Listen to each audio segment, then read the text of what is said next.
Morning बच्चों, आज की क्लास हमारी क्लास थर्ड की है। क्लास थर्ड में लेसन फोर ये हमारा थर्ड टाइम का रिविजन चल रहा है। लेसन 4 हमारा है आलसी ब्राह्मण। ये एक कहानी है। इस कहानी के द्वारा इस कहानी के जो लेखक है उन्होंने कहा है कि आलस्य मनुष्य के लिए हानिकारक है। यह संदेश इस पाठ के द्वारा बच्चों को दिया गया है। समय का सदुपयोग जीवन में आवश्यक है। कहने का मतलब है कि व्यक्ति को आलस्य नहीं करना चाहिए। आलस्य का त्याग करके मेहनत करके कोई भी चीज़ हासिल करनी चाहिए। जो भी पाना है, जो भी चीज़ें आपको चाहिए वो अपने मेहनत के बल पर, किसी की दी हुई नहीं हो। कोई दया करके आपको दे तो वो लेना बेकार है। उस चीज़ को जब आप अपनी मेहनत से पाएंगे, उस कार्य को उस चीज़ को पाने के लिए जब आप अपनी मेहनत लगाएंगे, मेहनत करेंगे और उसके बाद उस चीज़ को जब आप हासिल करेंगे तो वो आपको बहुत ही सुख प्रदान करेगा। उससे आप बहुत खुश होंगे उस चीज़ को पा करके। यही बात इस कहानी में समझाया गया है। और समय का सदुपयोग करना चाहिए। जो काम जिस समय के लिए होता है उसी समय पर उसको करना सही होता है। बाद में आप आलस करते रहिए, आलस डेली आप करते रहिए और जब वो समय आपके हाथ से निकल जाएगा तो उसके बाद सिर्फ व्यक्ति पछताता है कि काश मैंने समय रहते उस कार्य को कर लिया होता। तो इसीलिए कहा गया है कि लालच मत करिए। जो भी करना है, जो भी चाहिए आपको, अपने मेहनत के बल पे उस चीज़ को पाइए। दूसरी बात, समय का सदुपयोग करिए। जो कार्य जिस समय के लिए बना होता है उसी समय पर अगर उसे कंप्लीट कर लिया जाए, पूरा कर लिया जाए तो उससे आपको बहुत ही सुकून महसूस होगा। आप बहुत ही खुश महसूस करेंगे अपने आप को। यही चीज़ इस कहानी के द्वारा आज आपको समझाया जा रहा है। इस कहानी का हर टाइम हम आपका रिविज़न कर रहे हैं। उम्मीद करते हैं कि अब तक आपकी कॉपियाँ कंप्लीट हो गई होंगी। अगर हो गई हैं तो आप प्लीज़ अपनी बुक खोल लीजिए, अपनी कॉपी खोल लीजिए, लेसन खोल लीजिए, लेसन 4। और जैसे इस कहानी को एक बार फिर से आपको समझाने की कोशिश कर रहे हैं ताकि आपकी समझ में आसानी से इस कहानी को आप समझ सकें। हमने आपको इसको पढ़ने के लिए कहा था कि आपके पास जब भी समय मिले जो भी आपका सिलेबस है उसको आप एक बार तेज आवाज़ में पढ़ने की आदत डालिए। इससे क्या होगा, आपको पढ़ने आ जाएगा, आपका उच्चारण स्पष्ट होगा और आपकी समझ में बातें आ जाएंगी कि क्या कहा जा रहा है। आपका लेसन इससे बहुत आसान हो जाएगा आपको तैयार करना। तो एक बार इसको रीडिंग जरूर करिएगा। ये कहानी आलसी ब्राह्मण की है। इस कहानी में एक गांव में एक ब्राह्मण रहता था जो बहुत ही आलसी था। अपने आलस के कारण वो कुछ काम नहीं करता था, दिन भर घर में पड़ा रहता था। एक बार की बात है कि उसके गांव में एक साधु आते हैं। साधु आते हैं तो जब ब्राह्मण को इसकी खबर मिलती है कि गांव में साधु आए हैं तो वो तुरंत ही उनके पास जाता है और साधु की खूब सेवा करता है। इससे प्रसन्न होकर के साधु उसको एक पारस पत्थर देते हैं। कहते हैं तुम तो बहुत ही आलसी व्यक्ति हो, लेकिन तुम्हारे अंदर एक गुण है, वो यह है कि तुम किसी की सेवा बहुत करते हो। जैसे मेरी यानी तुम्हारे अंदर सेवा भाव तो बहुत है लेकिन तुम बहुत ही आलसी हो, कुछ काम नहीं करना चाहते। लेकिन फिर भी ब्राह्मण ने साधु की सेवा की थी। उससे प्रसन्न होकर के साधु ने उसे एक पारस पत्थर दिया और यह कहकर दिया कि मैं 7 दिन के बाद फिर वापस आऊंगा और तुमसे यह पारस पत्थर वापस ले लूंगा।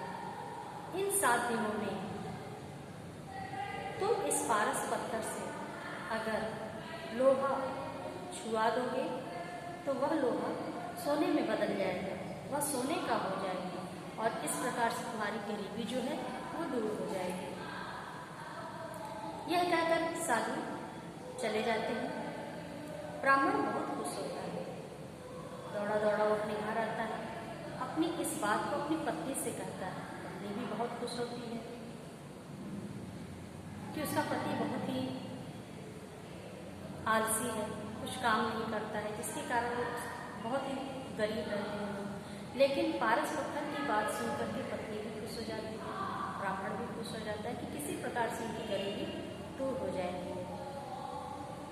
यह सोच करके ब्राह्मण अपने घर में लोहे की वस्तुओं को ढूंढने लगा, लेकिन गरीब था, उसके पास लोहे की बहुत सारी चीज़ें तो थी नहीं, बहुत सारे सामान थे नहीं, बहुत थोड़ा छोटा सा कुछ लोहे का सामान उसको अपने घर में मिल भी गया।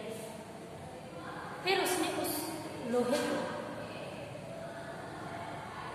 उस पारस पत्थर से छुआ दिया, इससे वह लोहा सोने में बदल गया।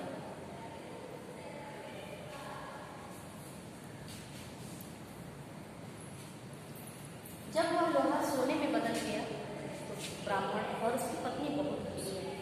पत्नी ने तुरंत उससे कहा कि आप बाजार जाइए और लोहे से बने हुए कुछ सामान खरीद कर लाइए, ताकि इस पारस पत्थर से उस लोहे को छुआ करके हम उसको भी सोने में बदल करके अमीर हो जाएंगे। लेकिन ब्राह्मण तो आलसी था, उससे कहाँ कुछ काम होने वाला। वो बाजार नहीं गया, बोला कि मैं बाद में चला जाऊंगा, अभी मुझे नहीं जाने की इच्छा है। इस तरह का करके एक दिन 2 दिन उसने टाला, लेकिन पत्नी के गुस्से से परेशान होकर के एक दिन वो बाजार गया और लोहे का भाव पता करने लगा। घूम घूम कर दुकानों पर लोहे का भाव पता करने लगा, तो उसे ऐसा लगा कि आज लोहा बहुत महंगा है। ऐसा है, मैं किसी दूसरे दिन आऊँगा जिस दिन लोहा थोड़ा सस्ता रहेगा और फिर मैं सामान खरीदूँगा। यह कहकर सोच करके ब्राह्मण वापस चला जाता है। घर जाता है, पत्नी फिर उससे पूछती है क्या हुआ, तो वो बोलता है कि मैंने अभी नहीं खरीदा, अभी लोहे का भाव अधिक है, जब वह सस्ता होगा तब खरीदूँगा। फिर उसके दौरान इसके बाद अगले दिन पत्नी ने उससे फिर कहा कि जाइए बाजार से लोहे का सामान लाइए। अगले दिन बहुत मिन्नत करने के बाद फिर हो गया, फिर वही हाल, लोहे का भाव पता करके वापस आ गया। इस तरह करते करते 7 दिन होने को थे।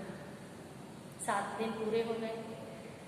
एक दिन जब जैसे ही 7 दिन पूरे हुए, साधु वापस आ गए गांव में और उस ब्राह्मण के पास आकर के बोले कि मुझे मेरा पारस पत्थर वापस दो। यह सुनते ही ब्राह्मण तो हक्का बक्का रह गया। क्यों? क्योंकि उसने अपने आलस के कारण 7 दिन गंवा दिए।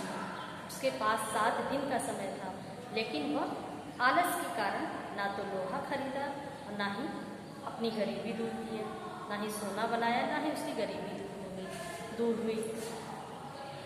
अब वो रोने लगा इस बात को सुन करके। ब्राह्मण को गुस्सा आ गया।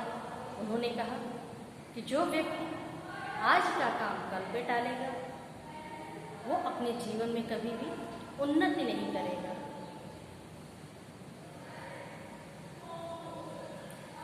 तुम्हारे पास 7 दिन का समय था, लेकिन तुमने उस 7 दिन का जो समय था उसमें अपने आलस के कारण उन 7 दिनों को तुमने गंवा दिया। तुम चाहते तो महंगा ही सही लोहा खरीद करके उसे सोना बना सकते थे, लेकिन ब्राह्मण को बाद में पछतावा हुआ। वो रोने लगा, गिड़गिड़ाने लगा और साधु से एक और दिन का मिन्नत करने लगा, लेकिन साधु नहीं माने और वो उस पारस पत्थर को लेकर के चले गए। इस कहानी से हमको यही सीख मिलती है कि जो भी काम है हम आलस अपने जीवन में से आलस को दूर करें, समय का सदुपयोग करें और सफल हो। यहाँ तक तो ये हमारी कहानी थी।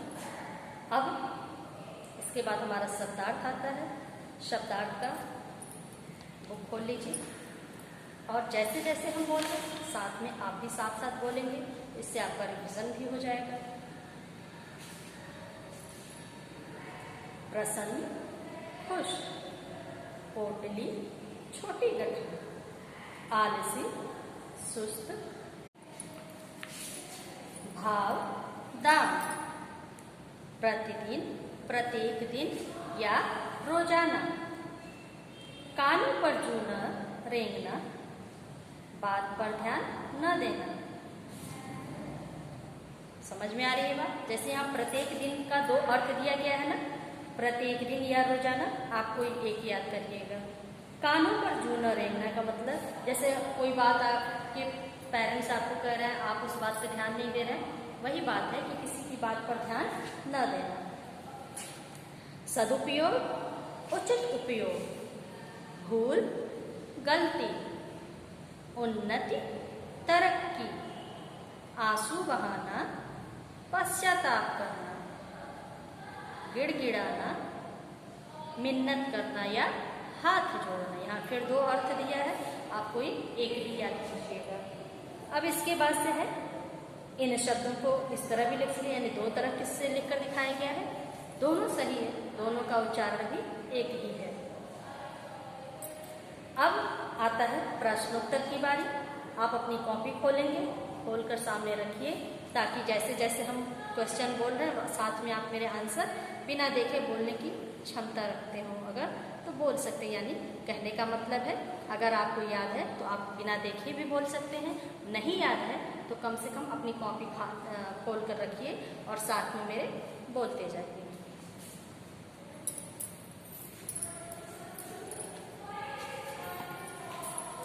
स्टार्ट करें हम।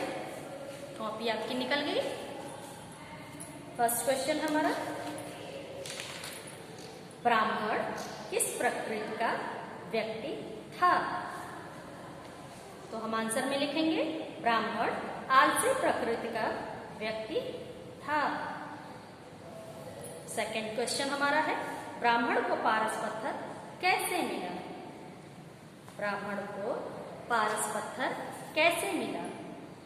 आंसर में हम क्या कहेंगे, एक दिन ब्राह्मण के गांव में एक साधु आया, ब्राह्मण ने उसकी खूब सेवा की, उससे प्रसन्न होकर साधु ने उसे पारस पत्थर दिया। आंसर ये लंबा है, एक बार फिर से हम इसको रिपीट कर रहे हैं। एक दिन ब्राह्मण के गांव में एक साधु आया, ब्राह्मण ने प्रसन्न होकर एक दिन ब्राह्मण के गांव में एक साधु आया, ब्राह्मण ने उसकी खूब सेवा की, उससे प्रसन्न होकर साधु ने उसे पारस पत्थर दिया। थर्ड क्वेश्चन हमारा है, पारस पत्थर का क्या गुण था? आंसर में हमारा है, पारस पत्थर का यही गुण था कि अगर उससे लोहा छुआ दिया जाए तो वह लोहा सोने में बदल जाता था। ये था हमारा थर्ड आंसर। फोर्थ क्वेश्चन हमारा है,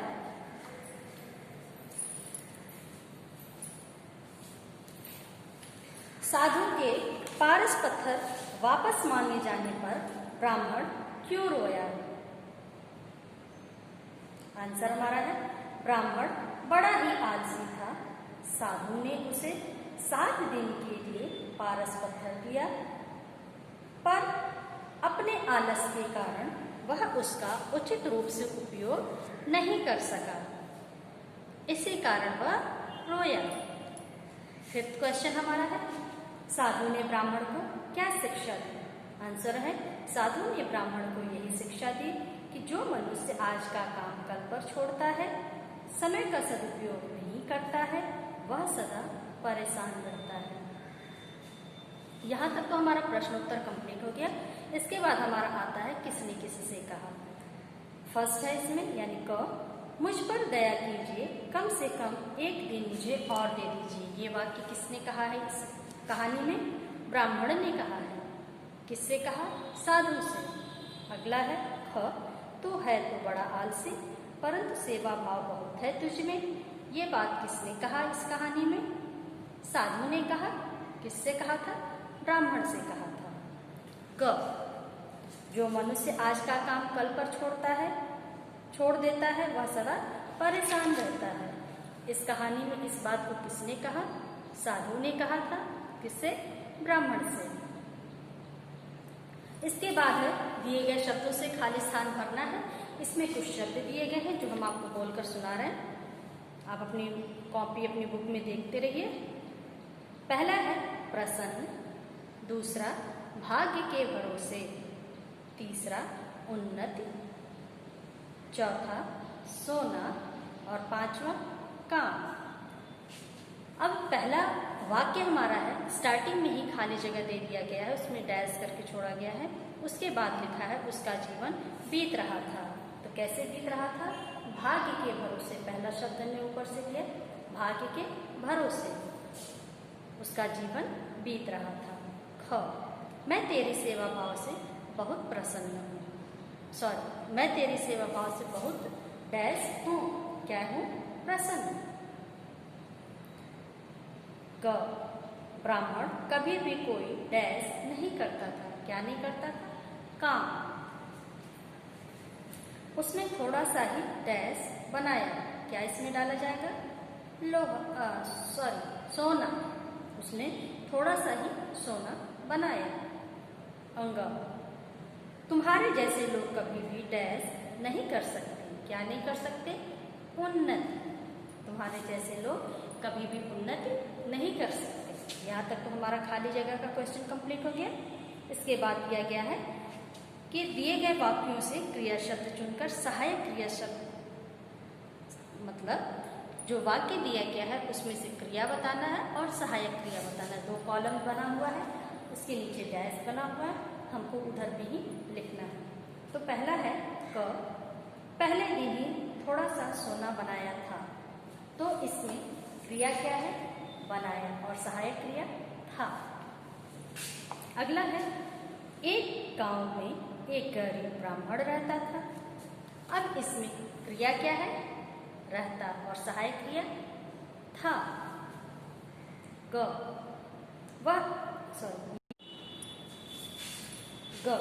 यह सदा परेशान रहता है। क्रिया क्या है इसमें? रहता, और सहायक क्रिया है। यहाँ तक का ये हमारा आज का रिवीजन क्लास कंप्लीट होता है। अब होमवर्क की बारी है। डायरी निकालिए और होमवर्क नोट करते हैं।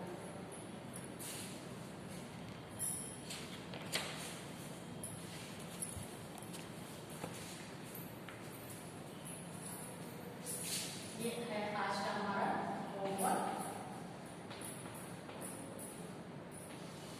जिसको हम क्या लिखते हैं? क्रियाकाल। इसमें हम आपको शब्दार्थ,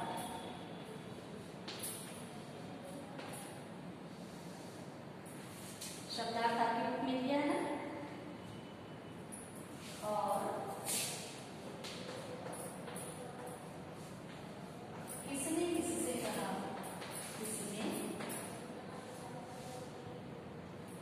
किससे कहा।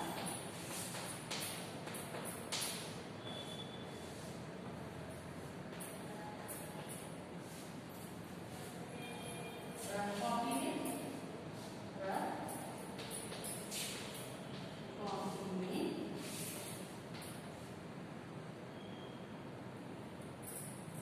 एक बार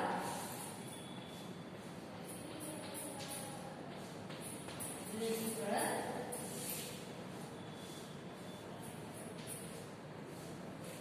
याद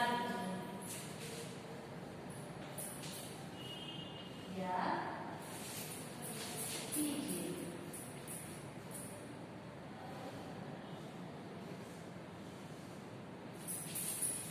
ये हो गया आज का हमारा होमवर्क। एक बार हम इसको फिर से रिपीट करते हैं। शब्दार्थ और किसने किससे कहा, रफ कॉपी में एक बार लिखना है आपको और उसको याद